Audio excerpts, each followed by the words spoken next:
When you're creating your videos, are you using in-ear monitoring or something this big and clunky?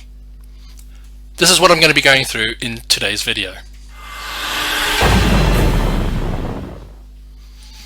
Hi, my name is Jason Kruger and I help heart-centered businesses build and automate their online marketing systems. And in today's video I wanted to go through kind of the in-ear monitoring when you're creating your videos. Now, what do I mean by in-ear monitoring? Well, I've seen a lot of people using these big clunky things with one of these boom mics, and that's actually the mic I'm currently using to record this video. Now, some people might like them. I don't. I find that they're big and clunky and it just doesn't suit the videos that I'm trying to create.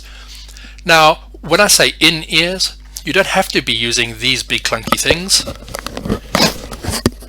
You could be using these in-ear monitoring so that people can't really see them and it just looks so much better on video. Unfortunately, I see a lot of people wearing these and it looks like they're either playing a video game or they're going to be landing a 747.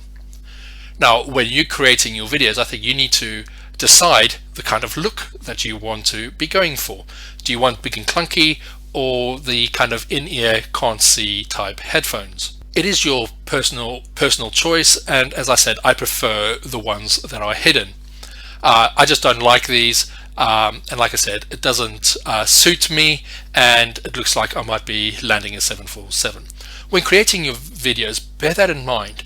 How is it going to look to people on the other side as well? And more often than not, this audio is not that great either. Maybe look to invest in a better external mic, which is going to be in one of my next videos in this series. So if you like this tip and you would like to see more of these videos, subscribe to the channel and click on the notification tab where you'll be notified when I next post a video. And I hope to see you on the next one.